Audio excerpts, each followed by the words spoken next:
I'm Lucy Johnston, and this is GB News Originals. Now, at the Reform UK Party conference, one doctor stole the headlines. Dr. Aseem Malhotra, one of the most talked about doctors, made a fiery speech which suggested that COVID-19 vaccines could be linked to cancers in Cape Middleton and Prince Charles, remarks that sparked outrage from health charities, condemnation from politicians, and a rapid distancing from reform itself. But who is Dr. Malhotra beyond the controversy? A cardiologist by training, he first made his name campaigning on obesity and sugar, co-founding Action on Sugar. He has served as a health policy advisor, an ambassador for the medical royal colleges, and a trustee of the King's Fund, which advises the government on health policy. He has also written extensively on lifestyle medicine, statins, and nutrition in major health journals. More recently, he's become one of the most outspoken critics of the profit-driven motives of the drugs industry. He's also a medical advisor to the US Health Secretary Robert Kennedy Jr.'s Make America Healthy Again initiative. And just this year, he was recognized at the Global Health Awards in the House of Commons, winning the Excellence in Public Health Communication Award, a sign that, however divisive, his message is cutting through. And today, we're going to ask, what drives Dr. Aseem Malhotra? Why has he aligned himself with Robert Kennedy Jr.? And what responsibility comes with challenging mainstream science on the biggest stage? So, Aseem, thank you so much for joining us today. Thank you for having me, Lucy. So, firstly, let's go to reform. Were you surprised by the strength of the reaction to your Reform UK speech?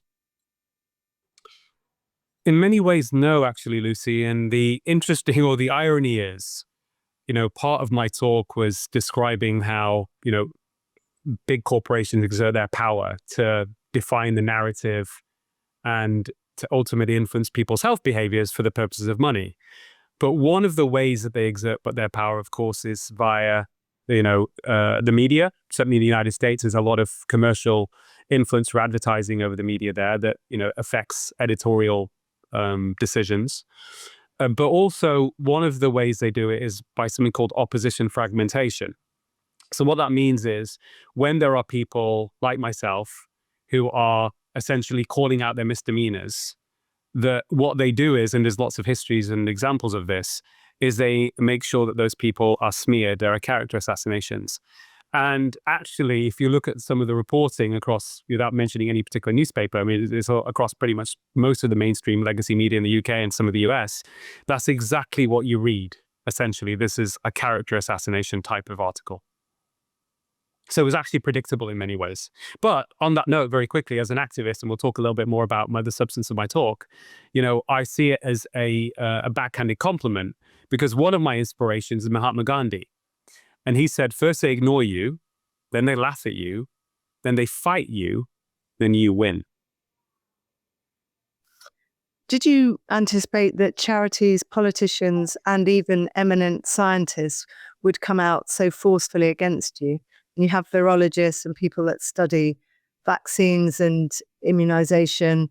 They're very clear that this is what you said was misinformation. Yeah, I'm not surprised, Lucy. Again, saying the same the problem we've got so far, and this is obviously how I align myself with Robert Kennedy Jr. and what's going on in the United States, is that for decades, we have got this corporate capture of public health. And that includes, medical institutions, for example. In my talk, I said that, and I quoted Peter Wilmshurst, who is a very decorated cardiologist. He got the Speaking Truth to Power Award by the BMJ, I think it was 2014. And in the European Parliament, where I spoke in 2018, by the way, covered as a front page news story by the newspaper. So let's just give historical credit to some of the legacy media here. I said that one of the things people need to understand is that the drug industry have a fiduciary obligation to produce profit for their shareholders, not to give you the best treatment. But the real scandals are that regulators fail to prevent misconduct by industry, and that doctors, academic institutions, and medical journals collude with industry for financial gain. Those are the words of Peter Wilmshurst that was mentioned in the European Parliament. So actually, to be honest, this backlash all fits with that analytical framework. But what, for me, I think is unfortunate is that I think, to be fair be devil's advocate, if you like, to some of the reactions, is that the reactions were a response to the media reporting rather than to people actually listening to my whole talk and the way that I articulated that information. So, for example, I was very clear when it came to this link that was made between the COVID mRNA vaccines and cancer to members of the royal family without naming anybody. And there are several members, as you know, that have got cancer. I mean, we know King Charles, Kate Middleton, been public around Sarah Ferguson, for example. And even the Queen got some kind of blood cancer, leukemia, I understand, before she died. So that's quite a lot of members of the royal family.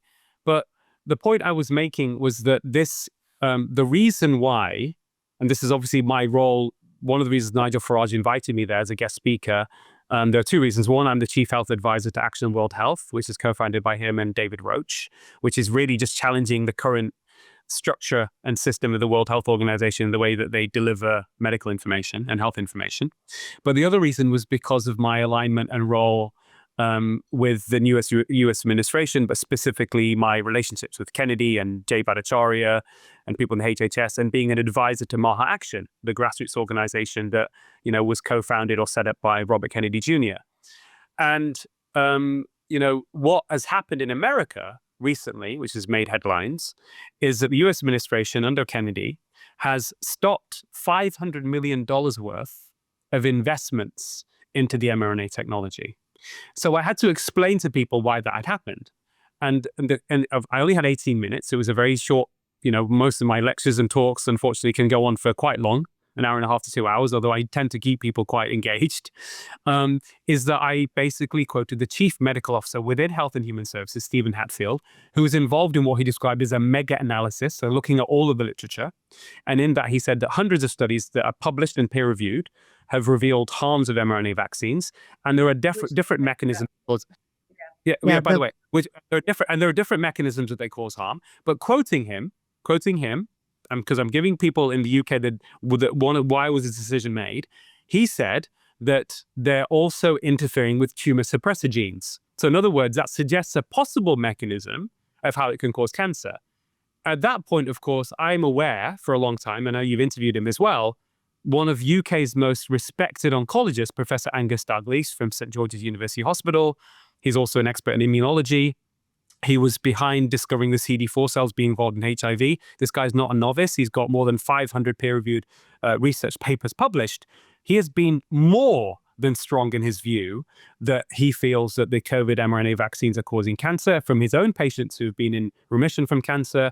But also he asked me explicitly, and I was very careful to make sure I quoted him correctly, that to say that he believes that the COVID mRNA vaccines have likely played a significant role in the cancers of members of the royal family. So I was basically putting it all together to at least get people to think about it.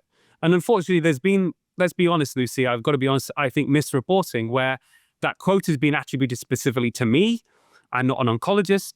I do know that the totality of evidence of overall harms, and he's not alone. There are several of the doctors. Paul Marek has also published a paper in the Journal of Independent Medicine, where he talks about at least six different mechanisms with lots of references of how the mRNA vaccines can also proliferate tumors.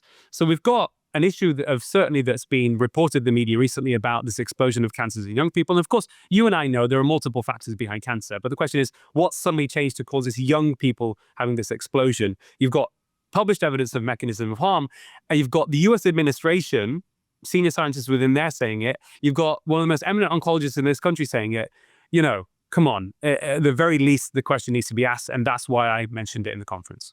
Well, it's one thing asking a question, but it's another thing stating something, linking up the royal family. I mean, many critics would say there's no credible, large-scale, high-quality or randomized controlled trial evidence to show linking these vaccines to cancer. And it does take years to make these links. As you know, it's so complicated. So just because there's a mechanism and just because some people are saying something, there are many others who are saying that this is not the case. So what if you're wrong? Yeah. You could be. So Lucy, I'm glad you've asked that question. So two things to say. First and foremost, I'm not aware, and I'm happy to be corrected, I'm not aware at the moment of any randomized control trial in any substance showing cancer, as far as I'm aware.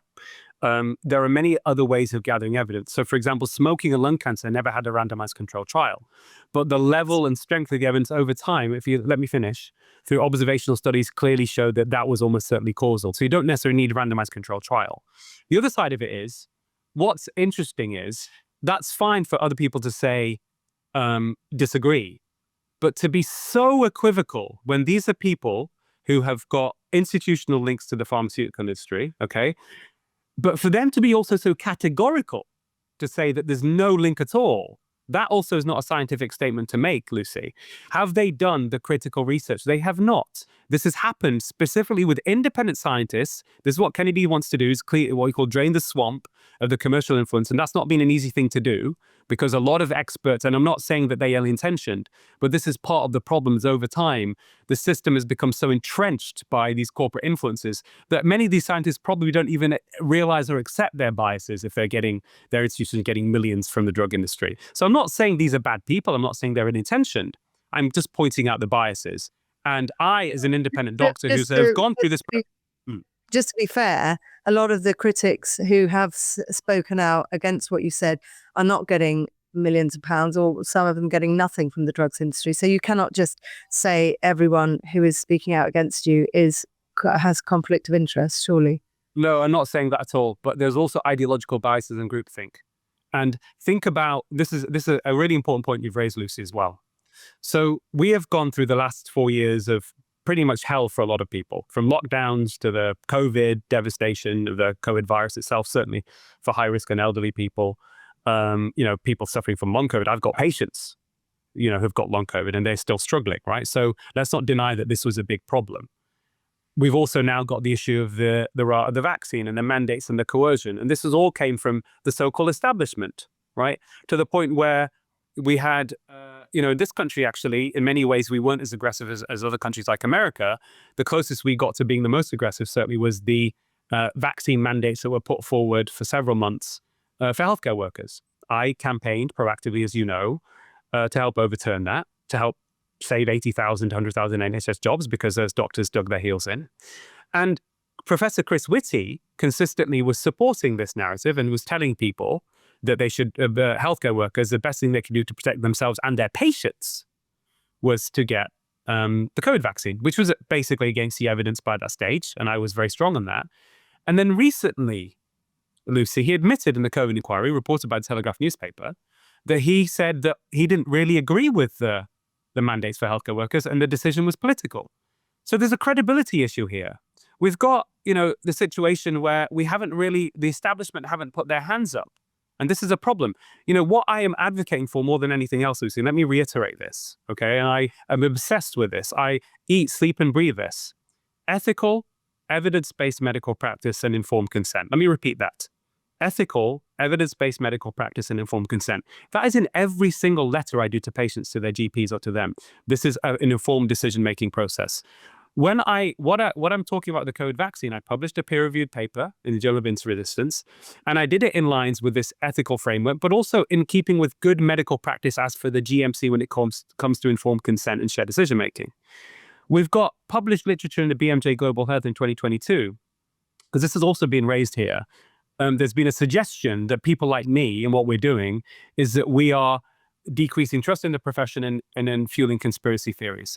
What's interesting is the published literature in the BMJ, the best evidence actually suggests that when there is vaccine, when you talk about negative effects of drugs or vaccines, for example, and open about it when new information comes available, it sustains trust and reduces conspiracy theories.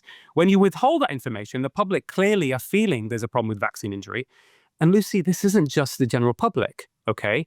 In America, more than 85% of healthcare workers have refused to have any further COVID boosters despite recommendations from their hospitals.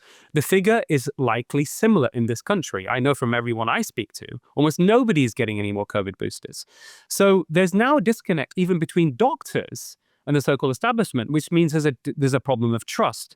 And that problem of trust has happened, as published in the BMJ, through their analysis, through the coercion and mandates that were imposed, through vaccine passports, and then people realizing, despite the fact that there was a they were told that we would end the pandemic and we'd come out of lockdowns, and that happened for a short time, and then they went into lockdown again in many countries by the end of 2021.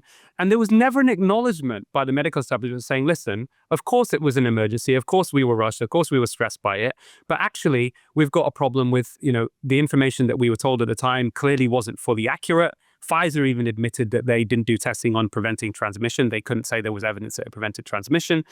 There's not been a kind of, a moratorium and a mea culpa, but that's important because mistakes have been made. People have been vaccine injured. Whatever you argue about how prevalent that is, certainly in America, Marty Makary, the director of the FDA, has said publicly that hundreds of thousands of people in America, those are his words, have claimed they've been vaccine injured. I know behind the scenes, the concern now is not so much about banning the COVID vaccine. That's almost a moot point. We've got this concern. I'm one of those people. I'm vaccine injured myself. I don't know what's going to happen about how do we help people who are vaccine injured? How do we identify people at risk so we can improve the situation and reduce the burden on the healthcare system and do the right thing? These are the discussions we should be having. But instead of that, we get people, and I'm not naming people here. I have empathy for them because that's the way I am. I'm a practicing Buddhist. I'm taught to have compassion for people who abuse me effectively, right? But essentially, we've got people using my speech as an opportunity to say, well, for West Streeting said poisonous lies. We've got journalists, broadcast journalists calling me an anti-vaxxer. To be honest, I think the use of the word anti-vaxxer should be a hate crime. I asked a question on Twitter this morning whether people should be arrested for using that term, especially when they are using it to describe people who are vaccine injured, who've lost a relative or a child because of the COVID vaccine. Lucy, I think it's disgusting and it's shameful. And the legacy media is increasingly losing trust because there are other ways of platforms where people are hearing people who are authentic, who want to do the right thing, and it's coming through the alternative media, greater truth, and they're not losing trust. And this is not good for the legacy media. And I'm not just doing this because we're on with you, but in my speech, as you know, I actually congratulated and said during the pandemic, I think one of the media, I would say, mainstream media, but I could describe GB News as mainstream and alt media, that was allowing a platform for someone like me and other people to get this information out was GB News. And I think they should be congratulated for it. And that's really important. And I think GB News is doing really well. And there's been a shift, as you probably know from the stats, that more people are watching GB News now than ever before. But that's because you are giving people the information they want to hear, and people are just fed up. And I think this is something we need to address. I don't want there to be a decrease in trust. But what I'm doing actually is to try and restore trust, reduce anger. And unless we do more of the doctors do that and have a discussion, debate, and I'm open to that with all these people, let Angus Dalglish debate the president of the British Immunological Society, or even Robert Clancy, probably one of the world's most eminent immunologists, who has also been very vocal on this and is being quoted in the Daily Beast as well, supporting what I've been saying. He's written emails to me, happy to go public. This man trained with Anthony Fauci. He's a brilliant man. He's written books on immunology. These are the people that need to be having those discussions. I'm happy, as I have done as a cardiologist, to talk about the cardiovascular risks. There are thousands of healthcare professionals, hundreds of doctors in this country, Lucy, this is an important point to mention, who've signed a petition called the Hope Accord, hopeaccord.org, which has called for a moratorium on the COVID vaccines. I'm not alone. But what I've noticed is quite interesting in the media is there seems to almost be a way of trying to isolate me as being sort of a lone voice. I'm not. There are many other doctors who agree with me. There are many doctors, Lucy, and this is, it saddens me in a way. Many doctors, obviously to protect his confidentiality, I'm sure eventually he'll come out with it. One of the most well-known, respected doctors of this country who came up to me, and I didn't know this, and he told me that he was not vaccinated, his whole family weren't vaccinated, okay, practicing GP, and he said to me, Aseem, thank you for everything you're doing. Thank you. I would not have the courage to do this. I've had other doctors, many doctors approach me saying, I'm too frightened. And very prominent public figures, etc. Now, what does that, I'm trying to understand all of this. What does that tell you? What somebody who I take a lot of inspiration from his speech and his advocacy is Jordan Peterson. And he says that tyranny emerges when people are afraid to say what they think. When you have something to say, silence is a lie. When everyone lies all the time, the tyranny is complete. And at the end of my speech, I said this, in my view, from my analysis, not from being is we are under a corporate tyranny now. This is a tyrannical type of situation. And everything else downstream, the response from the media, the groupthink, the ideological factors involved, the echo chambers, all of this for me is rooted ultimately in people who are profiting from misinformation. And those are drug companies who are pathologically self-interested when it comes to making money. Well, there's two separate things. So on the one hand, the government did shelve the AstraZeneca vaccine when it was found to be linked with heart problems. They didn't know that. It took, it was a rollout. You're saying these vaccines are harmful. We don't know the scale of the problem. All drugs carry a risk. Are you not in danger of inflating the fears and inflating misinformation or fears about vaccines in general? We don't really know for sure where the truth is on what the levels of harm is. No one does, because the data is such a mess. So you can't say that, people lied or they're covering up. All you can say is there is harm, which is expected with any vaccine, and we are learning more about them. First of all, Lucy, I don't think anybody has lied as far as I'm concerned. I think mistakes have been made. I think that we need to acknowledge and have a bit more humility. Stephen Hawking said, I said ancient wisdom teaches that evil is rooted in ignorance, but what's worse than ignorance is the illusion of knowledge. When it comes to those questions you've asked. Yeah. You're talking about people covering up and not admitting the dangers of these vaccines. And I'm saying... So there's a psychological reasons for that. So it's called willful blindness, Lucy. So this is when human beings turn a blind eye to the truth in order to feel safe, reduce anxiety, protect prestige and fragile egos, etc. Okay. And to answer your question, you're saying we don't know. No, Lucy, let me finish. Lucy, let me finish. You asked me the question, so let me answer it. You said we don't know about the true harms of it. Technically, you can say that about anything.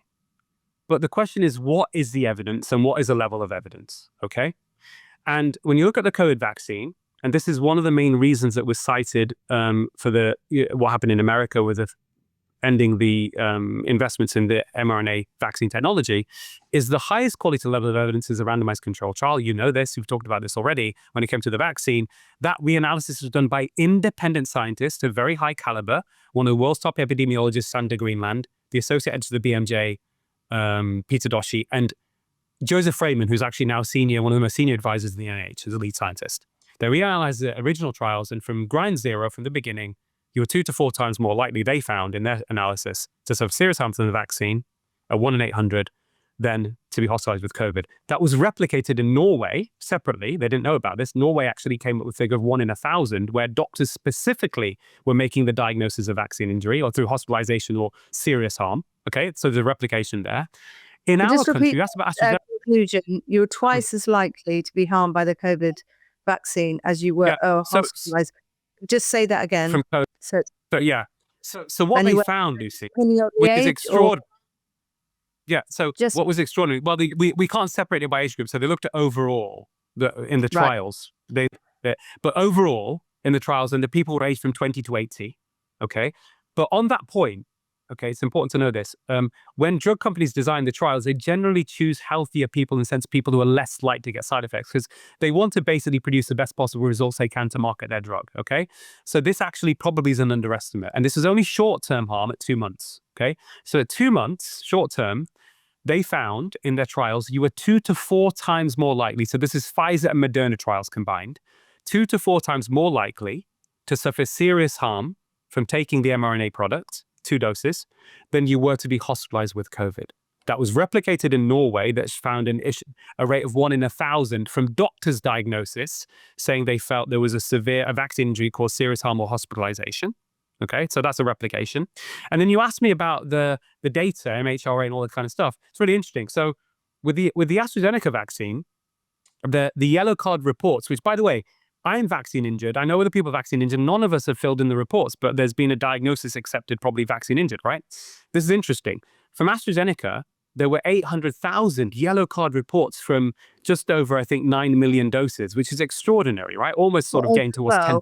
Or globally. That's the MHRA. That's the card, MHRA. yeah, So, in England, yeah, in the yellow card. UK. That's correct. You can verify this because it's in my peer-reviewed paper. I know these stats inside out. For the Pfizer vaccine, it was 500,000 adverse events reported, which is just extraordinary, 500,000. And we calculated it came out to, because I worked with data scientists on that paper, it was something like, for a yellow card. Now, listen, let me be clear here. It doesn't mean they're all serious, but at the very least, they're beyond mild. So to go through a process where you're reporting something, which is for interrupting, just to be clear to the audience, a yellow card yes, doesn't mean it's necessarily linked. It just means a possible link. So we don't it means know that those yeah, no. So have yes, they but can then again, get ahead of day and say, well, that was due to that. But I understand what you're saying. These are no, reports. Lucy, but no. Listen, I have looked at every layer of this. So you've asked me on here, so let me answer that question. What the MHRA had done, and this was a learning experience for me as well, because I'm not, this vaccine, going to the vaccine issue is not, I had accepted, vaccines are safe and effective. I was indoctrinated. It was a holy grail. I don't go there. I went to Good Morning Britain. Let's mention this, right? I went to Good Morning Britain, 2021 February, to support the use for vaccine hesitancy, to get people to essentially vaccine hesitancy, to suggest that they are safe from taking it and people at high risk. Okay, so remember, this is where I've come from. We come back to that later. So when I went through this whole process, the MHRA, and this is also from David Kessler, one of the former directors of the FDA in America, is that they say that when it comes to serious adverse events that are reported on the yellow card scheme, there is an underestimate of tenfold. So let's say, for argument's sake, Norman Fenton, who's a professor of statistics and risk at Queen Mary University, he calculated that, let's say that approximately 20% of those yellow card reports are serious. Okay, he did his own statistical analysis, and let's just estimate that. I'm not saying that's absolutely true. We can give you other data that tells you better. But let's say that 500,000 adverse events reported for the Pfizer vaccine, up until whatever the summer of 2022. Okay, this is a while back now. If 20% of those is 100,000, and there's usually a tenfold underestimate, you're then talking about potentially 1 million people. But separate to that, if we use the data from Freeman, from the reanalysis of Pfizer and Moderna, where 1 in 800, and this was, so what they call serious harm, by the way, Lucy, which obviously would have included death, of course, but also included life-changing disability or hospitalization. And I said this in my talk, and I can back this up, and I'll back it up again. That means certainly in the short term, across the world, if you've, vaccinated 3 billion people, for example, with the Pfizer and Moderna, for example, okay, if it's 1 in 1,000 suffering serious harm or death, you're talking about 3 million people, okay? And this is in the short term, and therefore likely an underestimate. And this is before, and the evidence is all, the problem at Lucy as well was what's going on now. The evidence is only going the wrong way. I was upset and concerned even for myself. Yale researchers recently published, and I think this is, it was reported in the Daily Mail and other newspapers. And I know this is important because one of the chief scientists involved in what's going on in America right now to deal with this problem with vaccine injuries spoke to me about this. I'm in constant contact with them. Is that they found 700 days, I said this on Times Radio as well, after having the COVID vaccine, amongst many people, there was still active vaccine spike protein circulating, right? And these are people who've got symptoms as well. This is not what we expected or predicted. We were told, and the other reason why the trust has gone down, Lucy, as well, is we called something that was a vaccine, which was nothing like traditional vaccines. It wasn't an antigen-induced vaccine where you inject part of a virus or bacteria into your arm. I've got lots of scars on my arm, as I've told you before, from other vaccines. Even I was born in India. I've got even a scar from the smallpox vaccine, which absolutely was one of the greatest achievements in modern medicine. I mean, that had a mortality rate of 1 in 3 people dying. Okay, is that it wasn't like traditional vaccine where you form an antibody response from something that doesn't cause you any extra harm that we know of. This was a new technology that hadn't had any long-term studies done on it. Traditional vaccines have 5 to 10 years of studies for safety. Yes, we can argue the toss about it was an emergency, et cetera, but what was missing from the conversation, Lucy, unfortunately, was part of good medical practice in shared decision-making is that when you talk to patients, and I do this, you also have to mention with every intervention you do, and I'm sure you've done that as a patient, that what I'm asking you to do, there is also an element of uncertainty, whether it's a test, whether it's a complication of an operation or taking a drug.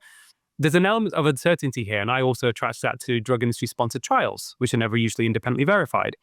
That never was communicated to the public. There was an absolute certainty at the beginning, in America and here, in many ways, safe and effective, safe and effective, safe.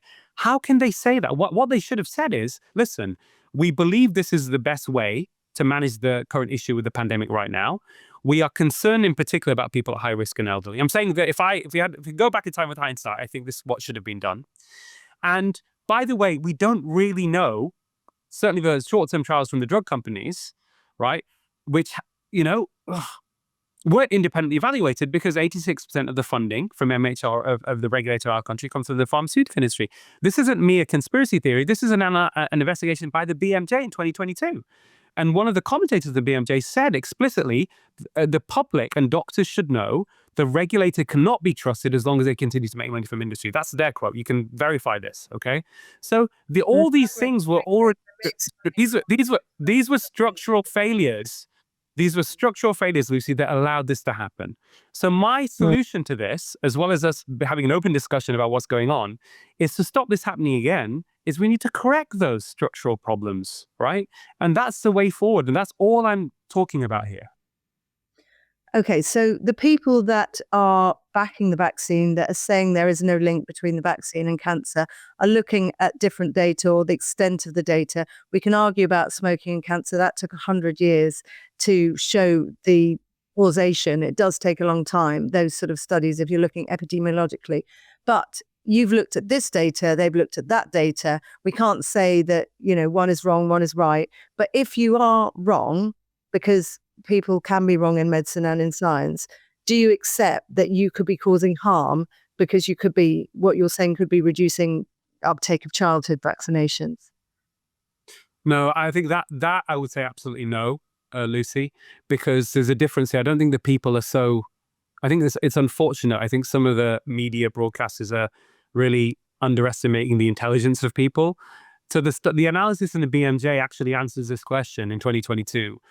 And in fact, it was a fear I put in there as well, is that because there hasn't been a transparent discussion about how we could have handled the pandemic better, and because there wasn't explanations going on about, hold on a minute, we told you safe and effective. Certainly, we told you that it was almost 100% I mean, BBC even reported, 95% protective against infection, and then people were getting infected. And there was never really an explanation given to why that had happened. And then what happens is people lose trust. So the analysis basically shows that the mandates and the coercion and the passports are actually what has decreased trust in other vaccines. And they said, we are worried about this, and that's been published. There's evidence for that. It's not just opinion.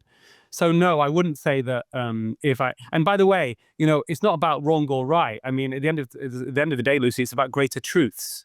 So it may be that, 99% of the things I've said are correct and 1% may be incorrect. But the point here actually is about humility. The father of the evidence-based medicine movement, Professor David Sackett, and I quote him all the time.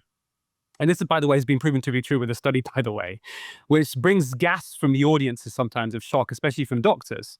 And they kind of laugh and they think, oh, when I talk about evidence-based medicine, tried the analytical framework for practicing, teaching, practicing medicine, which I think is beautiful and brilliant, okay, about how we improve patient outcomes, relieve suffering, manage risk, treating illness by individual clinical expertise, best available evidence, and last but not least, most important, Lucy, informed consent. Take into consideration individual patient preferences and values, right? That's really crucial.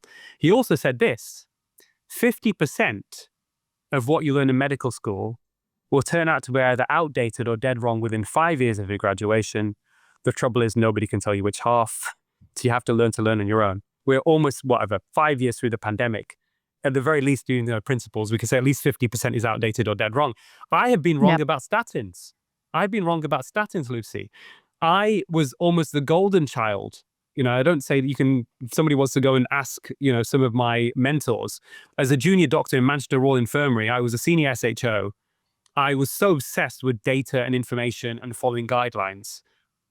I was the one that was getting a pat on the shoulder by my senior consultant because I was giving high-dose statins to a heart attack patient in A&E before he's even gone to the cardiac cath lab for his heart stent, saying, let's get it started now, right? I didn't fully comprehend and understand the data, and that's a problem, is that one of the issues John Ioannidis mentions, which again is in my talk, and I call him the Stephen Hawking of medicine, Professor Stanford, but he said, what is the reason the problem for the medical misinformation mess is most doctors are unaware of the unreliability and the problems of medical research. So there needs to be a training change. There needs to be more humility from the profession. We need more training in critical thinking skills. But ultimately, these problems are structural, unfortunately. And it isn't that people are going around, they're evil and they are, And it's just, I just don't think that the reaction that they are so dogmatic and so sure, I think that is dangerous for them, because if they are proven wrong, the trust is going to be even more undermined. And as I said already, the data is only going in one direction. We're hearing more and more problems with vaccine injury. We've got more and more concerns. We've got the medical profession themselves. Doctors, 87% of doctors in the US, which is the most aggressive country when it comes to vaccine mandates, okay? They are refusing to have more COVID boosters despite recommendations from the establishment. So the doctors are even losing trust here. This is a real crisis. We've got a crisis of trust here. Why they're not having COVID boosters, it may be because the pandemic, the virus has changed and all that. We don't know the reasons for that. No, but they're doing this despite being advised to do so. That's the point. Well, okay. We don't know the reasons behind that, but could it be that your dogmatic approach, your vehement and fierce and very strong approach to this, could it be that you're also wrong, that there is no link between the COVID vaccine and cancer, that it will be proved in 5 years that there isn't this link? And Lucy, absolutely, yes. There may well be no link between COVID vaccine and cancer. That's why I deferred that to the analysis that was done by Health and Human Services, government body, by the chief medical officer who described it, okay? And to Angus Dalgleish and other colleagues that he said have been contacting him around the world. So on the cancer link, I am not the best expert. However, given the fact that we've got all this data and I'm having some role advising the administration and wanted to explain to the people in the conference what was going on and why, I had to put that out there. I felt it was my duty and responsibility. Because also, if there is a link, significant link, and it is found to be causal, and my overall personal opinion from what I've seen is I think it's more likely to be that than what you suggested. Okay, that's my personal opinion. Then we need to stop this harm. Lucy, even before the pandemic, this is not a new problem. I tried on 3 occasions to call for a public inquiry into Big Pharma. And I used legacy media, which as you know, I've written for probably every newspaper out there. And it was the Daily Mail, it was The Guardian, it was the newspaper that put it on the front page, the BBC calling for a public inquiry like the Chilcot inquiry into the Iraq War, because I was so concerned about the direction of travel of the corporate capture. And I wasn't alone. Remember, you mentioned in your intro about me working with medical colleges. I coordinated as a lead author a campaign between the BMJ and the Academy of Medical Royal Colleges. The chair of the GMC was a co-author. The chair of the Academy of Medical Royal Colleges was a co-author. Obviously, the chair of the GMC had moved on to, Terence Stevenson. Yeah, Terence Stevenson and Sue Bailey. They were co-authors on that paper, okay, with me, and I was the lead author. Because when I worked for the Medical Royal Colleges and I sat with them and I present the evidence, and the BMJ, by the way, I've got to give them credit. I think more than any journal in the world, they're the ones who have raised this issue. They have inspired me with their work, okay? They felt this, they understood it was a massive problem. And there was a campaign started in 2015, but it needed to be sustained. And of course, there are all these other influences and commercial influences that are back, right? So on one specific point, Lucy, before the pandemic, nothing to do with vaccines, by the way, nothing to do with vaccines. Forget about vaccines for a second, all vaccines. It's Peter Gersher, co-founder of the prestigious Cochrane collaboration, from his own analysis, published in the BMJ, an article where he said that the third most common cause of death globally after heart disease and cancer is prescribed medications. So this is a problem that has been historically there, even well before the introduction of this mRNA product. I just think what's happened is the system failures that have failed to deal with it have now led to the amplification on the biggest scale possible with the COVID mRNA product. So for me, that's how I put all the jigsaw pieces together. And I say this again, peer-reviewed research, published in Journal of Instant Resistance, no retractions, no corrections, double-blinded peer review, very rigorous. I've published in many journals, as you know. And for me, this was a big deal. I needed to make sure there are no chinks in the armor here, because really going up against it.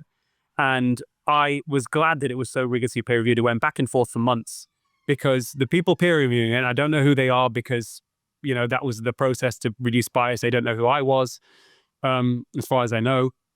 I understand probably someone with an immunology expertise and a cardiologist, is that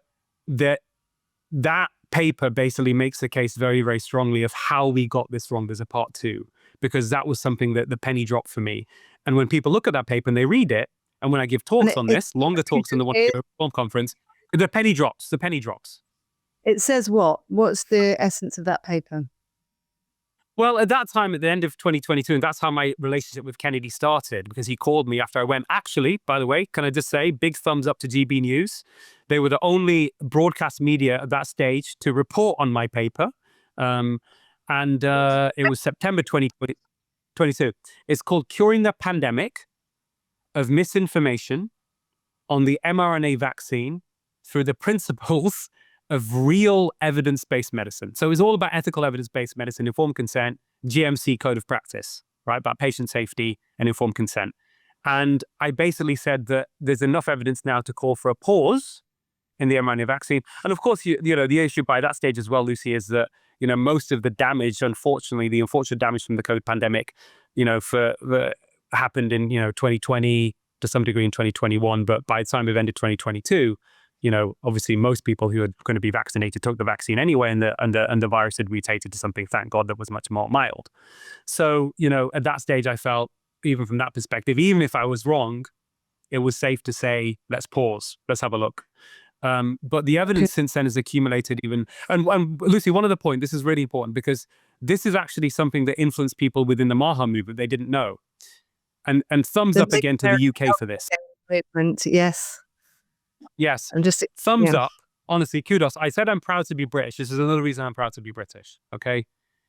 The UK was the only country in the world where they actually were transparent about information from real world data on the likely benefits of the vaccine. Okay. And UKHSA released this data.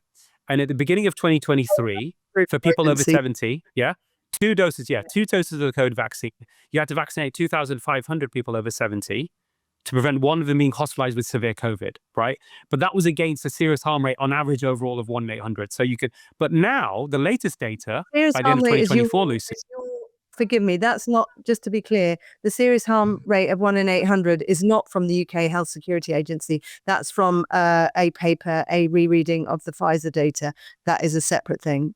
Is that right? Yes, absolutely. Yeah. Absolutely. But they haven't, UKHSA haven't published it because that's not their role. But what they were looking at, what are the benefits of the vaccine hospitalization. And now, if you're over 90 in the highest risk group, you had to vaccinate 7,000 people. Right. And by the way, slightly an overestimated benefit for lots of other reasons, confounding factors. But let's just say it's accurate. You have to vaccinate 7,000 people over 90 to prevent one being hospitalized with severe COVID. Now, Lucy, we in the past, and I'm not bringing this back to you, but, the stories in the past that we've done on statins, we talk about numbers needed to treat. There's been a controversy and a debate about whether people at low risk of heart disease should get statins. And the benefit for those people is 1 in 100 at best over 5 years, okay? Preventing a heart attack or stroke without prolonging their life. That's where the debate has happened and discussion. And that no one's refuting that. And most people, when you ask them from studies, wouldn't take it on that figure. 1 in 7,000 in preventing a hospitalization, okay? If it wasn't such a serious issue, Lucy, it would almost be laughable. It'd be like, are you kidding me? Imagine, I do informed consent with patients all the time, and I test this on them, and they are shocked. They're like, what? And then, so the point I'm making here is that you have to vaccinate 7,000 people to prevent one hospitalization. Is that what you're saying? Over 90. But when you get into people who are younger, we're talking about hundreds of thousands. So the highest risk group, the best benefit at the moment is over 90-year-olds. 7,000 of them have to be vaccinated. And it could be that to prevent hospitalization from COVID. Yes. Across a population of 60 million, it could be that they say that's worth it. But anyway, that's a statistic that I'm not going to go into. Oh, and that's a good point, Lucy. No, Lucy, that's a really important point. I raised that. If there was no harm at all, zero harm, right? I've even said this about statins as well. If we've got zero harm happening, put it in the water supply, because you treat the many to benefit the few. But the problem is that unfortunately isn't true, because there are harms. The question is, what is the extent of those harms? And my view from that reanalysis, what's going on in America, is, for me, it's overwhelmingly, when you look at all the data that I've seen, and I've published, and other scientists feel the same way, who are coming from places. Listen, this is not easy to do. Why am I even doing this, Lucy? You asked that question at the beginning. Who is Aseem? I'm a slave to my conscience, okay? This is not an easy thing to do, right? The backlash I've had, the friendships I've lost, I've lost all my family. All my family are dead, right? My father was killed by the COVID vaccine, in my view. He was my best friend. I was a whistleblower, which made BBC News exposing ambulance delays. I have a history of being a whistleblower and being proven right through that whistleblowing. So this is not Your new for father, me, but it's really, really hard. he was vice But it's president. really, but Lucy, it's really, really hard. I only do this because I feel I'm a slave to my conscience, and I'm obsessed with, my duty. My father always said to me, and my parents, is that your ultimate primary duty is to serve the community. That's just the way I was brought up, and Your that's father why I'm was doing what I'm doing. the BMA, the British Medical Association, very high up and a very esteemed doctor. I just wanted to point that out. I knew him well as well. He was, Yeah, very respected. there's a picture of So him behind me. Yeah. yeah, okay, yeah. So yes, but so let's look at what you would do. So what changes would you make to the way drugs and vaccines are developed and regulated if you feel that the system is profit driven and it is not serving the best interests of patients? Which is, I think, what you're Well, I think, saying. first of all, Lucy, I think we should look at the fact that, the current approach to healthcare is unfortunately not working very well. We have this massive problem with increasing chronic disease, obesity, diet-related disease, stress on the healthcare system. We've got a stalling of life expectancy in this country since 2010. It may be going down. It started to go down in America even before the pandemic. So there's a real problem, right? There's a net effect problem here, whatever factors are playing into it. And of course, as doctors, we have to think about what is our role to play. We are supposed to be the people giving you the best health advice, right? We're supposed to be influencing health policy in the right way. So clearly we have a role to play, I think a significant role to play. So, to quote John Abramson, who is a very eminent doctor from Harvard, who has been involved in more litigation cases involving the drug industry than any doctor in the world historically, we will not be able to solve the healthcare crisis until we correct commercial distortions of the scientific evidence. So one of the recommendations I would give, and it's in my paper. Commercial? Can you just explain in really simple lay terms, Yes. what do you mean commercial? Okay.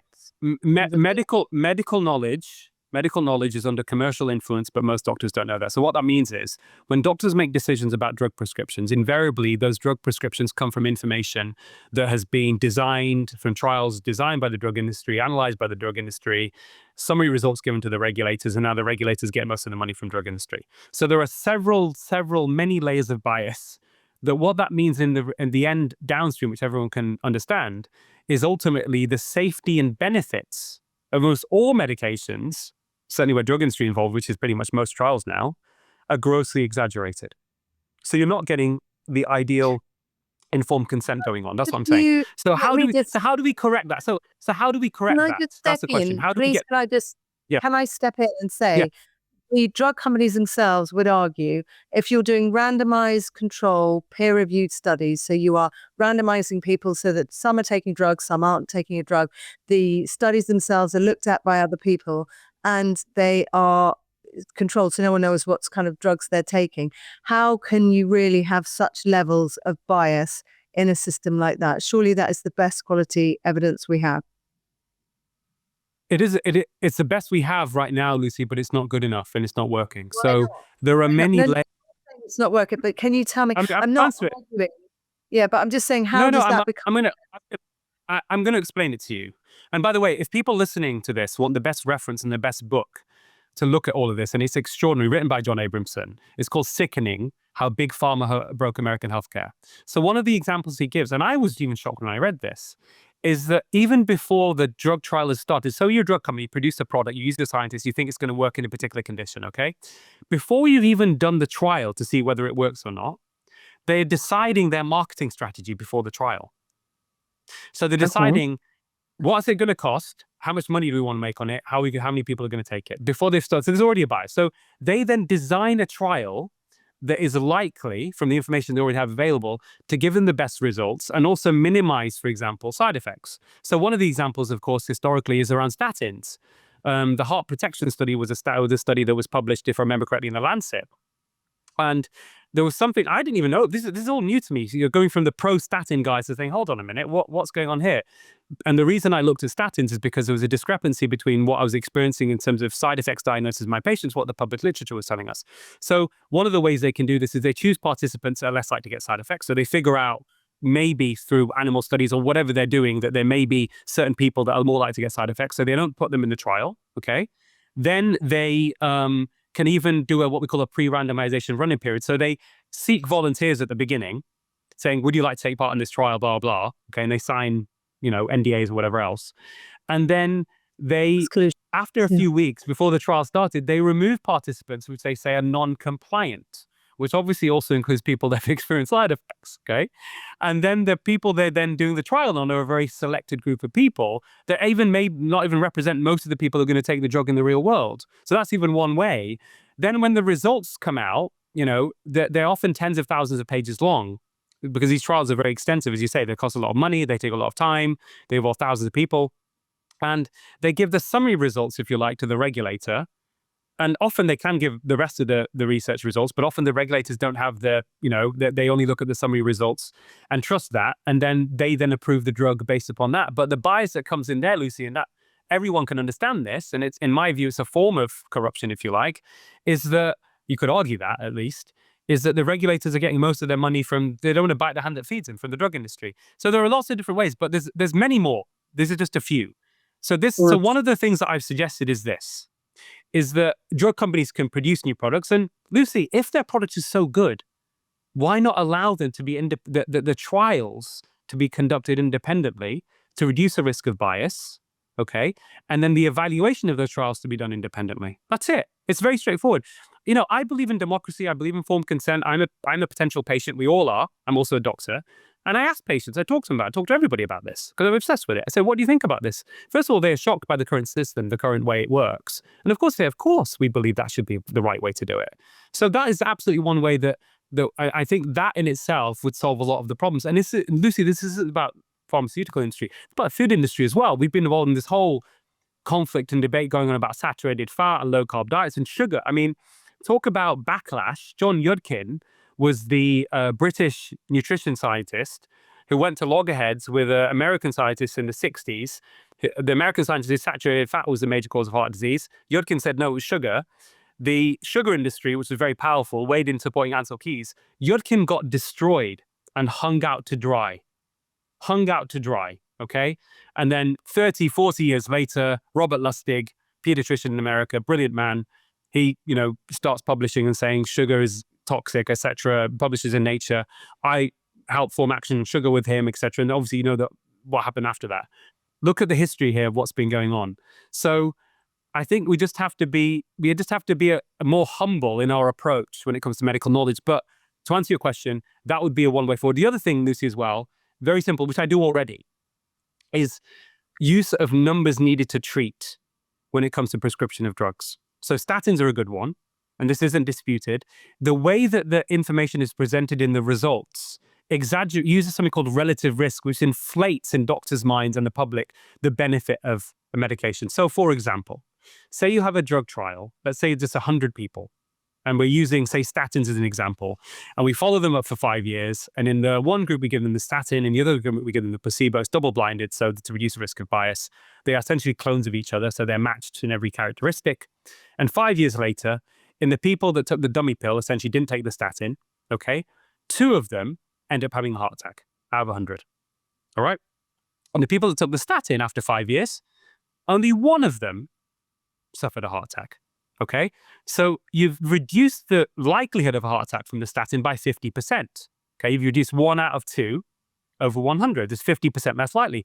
But the actual honest way of presenting that data is you've had to treat 100 people, Lucy, to prevent 1 of them having a heart attack. So that's 1 in 100. We call that absolute risk reduction on numbers needed to treat. So when I talk to patients, I say this, you know, there's a 1 in 100 chance, and I use the uncertainty caveat, by the way, based upon industry-sponsored studies that have not been independently evaluated. And also, I've written about this in my book, if you don't get side effects, this is your best case scenario. How do you feel about that? That's informed consent. So one of the ways that we can overcome this, and this, by the way, isn't just my view. We talked about this and alluded to this in the report from the medical Royal colleges with the BMJ 2015, Choosing Wisely. People can look it up. I'm lead author on that, saying that this is something that needs to happen. Also to improve more honest conversations, transparent discussions, informed consent with patients. So we can even start doing that now. And that's what I've tried to do, by the way, on the best evidence with the COVID vaccine. So UK HSA data in terms of hospitalization, randomized control trial, the best data we've got in terms of serious harms. And by the way, that's probably, Lucy, an underestimate because that's only at 2 months in the short term. Well, it's the data you've looked at, as you've said, and other people look at different data. But just coming back, because we'll have to close up. Lucy, let Lucy, one quick thing. Let's just be accurate here. It's not just data I've looked at. This is a data being used by Health and Human Services in the United States of America. Stephen Hatfield kept citing the same paper that I was talking about. Let me just reiterate that, please. I understand, yes. But I mean, there are many people elsewhere looking at different data, not just in America. But looking back to that. But that's willful blindness, Lucy. It's willful blindness in my view. It's too much for them to fathom, because if you think about it, faced with a choice between changing one's mind and proving there's no reason to do so. Almost everybody gets busy on the proof. Let's at least understand there are psychological barriers to the truth. I had to change my mind. I'm not sticking to my original position. So I'm unusual. I had to U-turn reluctantly. Right. Well, we like running out of time, sadly. It's really, really good to talk to you. But I just want to go back to that Reform conference. The Reform Party itself distanced themselves from what you said. Do you still stand by what you said and how you said it? Yeah, I think so. Absolutely, Lucy. I mean, people can go back and go through it with a fine-tooth comb. Absolutely. I do stand by it. Reform obviously had to react initially, and that was not distancing themselves from me. Also, that's been misreported. They didn't want to endorse, and that's fine. Of course, why would they, right? They didn't want to endorse the claim about the link from Andy Starglish and the issue about the cancer stuff. And that should be respected. I get that, and that's fine. I wouldn't expect them to do anything else. But absolutely, this is of such a concern. There are many people who are concerned about this, not just me. Obviously, I had the platform. I felt it was my duty and responsibility to mention it, and that's why I did. Okay. So final question. What do you want your legacy to be? Do you want to be seen as a whistleblower, a reformer, or a disruptor? How do you see yourself? Oh, wow. No one's ever really asked me that question before. Lucy, I don't need a legacy, to be honest. When you do this kind of stuff I do and other people do, for me, it's about how do you turn your own suffering, and we all go through this, suffering is inevitable, in order to help other people. So all I would say is, it's not about my legacy. I would just want people to try, and all of us to think collectively about being compassionate, about thinking about what it means to be human, about being ethical, about having more respectful discussions with each other. I'm not here to smear and name call other people. I've been called all sorts of things, but I understand where they're coming from. And it comes from a place of anger. Everybody here ultimately wants the best for themselves, their family, their friends, for their community. The question we've got to ask ourselves is, how do we get there? And it can't come unless we think about acting from a place of virtue, from basic honesty, integrity, from British values. I'm shaped by those values that were instilled to me by my parents, but also from my school. I mentioned the motto of my school was sapere aude. In Latin, it means dare to be wise. Do not let fear subdue your ability to reason. And on that note, just to finish off, Lucy, understand that barriers to the truth are mainly psychological, not intellectual. Most people, and it's just understanding ourselves as humans as well, is that we evolved as human beings to use our intelligence not so much to look for objective truth, but to enhance our status, to belong to a tribe. It's about understanding our vulnerabilities and overcoming them. Wow, wise words. Well, this is GB News Originals. I've been with Dr. Aseem Malhotra. Thank you so much for joining us today. And please don't forget to like and subscribe below, and download the GB News app, available now on the App Store. Thank you for watching.